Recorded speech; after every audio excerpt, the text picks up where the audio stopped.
আসসালামু আলাইকুম। আশা করি সকলেই আল্লাহর রহমতে অনেক ভালো আছেন। আসলে কি বলবো, বলার মতো তেমন কিছুই নেই।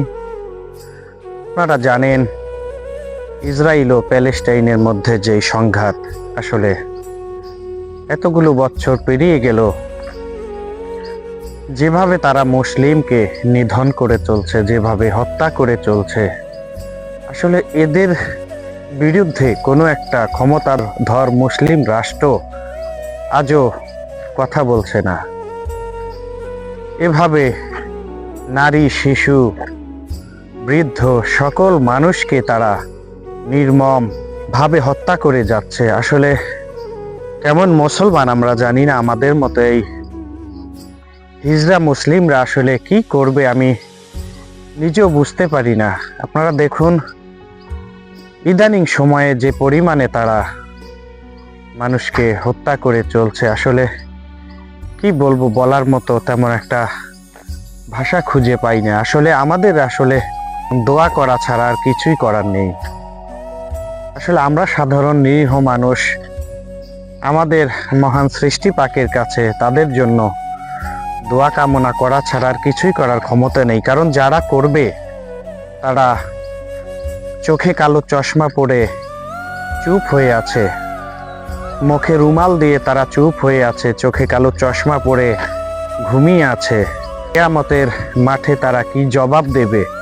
এক মুসলিম আর এক মুসলিমের ভাই, আর সেই মুসলিমদেরকে চোখের সামনে এভাবে মারা হচ্ছে, চোখের সামনে তাদেরকে হত্যা করা হচ্ছে। ধিক্কার জানাই সে সমস্ত মুসলিম নেতাদেরকে যারা মুখে কুলুপ দিয়ে ঘুমিয়ে আছে, আমাদের মুসলিম ভাই বোনদেরকে এভাবে হত্যা করছে। ইহুদিবাদী রাষ্ট্র ইসরায়েল কি জবাব দেবেন তারা রোজ কিয়ামতের ময়দানে? আসলে আমাদের কিছুই করার নেই। আমরা একটা আশাই করতে পারি, সেটা মহান সৃষ্টিপাকের কাছে আল্লাহ যেন মুসলিম ভাই বোনদেরকে তার নিজের কুদরতি ছায়াতলে নিয়ে তাদেরকে রক্ষা করেন।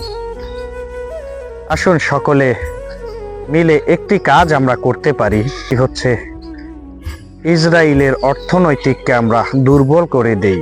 তারা আমাদের কাছে তাদের পণ্য বিক্রি করে তারা নিজেদের অর্থনৈতিকের চাকা সচল রাখছেন, আর সেই টাকা দিয়েই আমাদের মুসলিম ভাই বোনদের উপর অত্যাচার করছেন, তাদের নির্যাতন করছেন, তাদেরকে হত্যা করছেন।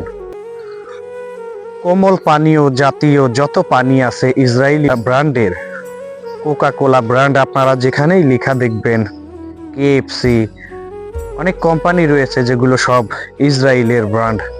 আমরা সকলে আশা করব সকলে মিলেমিশে যদি আমরা তাদের এই পণ্যগুলো বয়কট করতে পারি, তাহলেই হয়তোবা তাদের অর্থনৈতিকের চাকা অনেকটাই দুর্বল হয়ে পড়বে। আর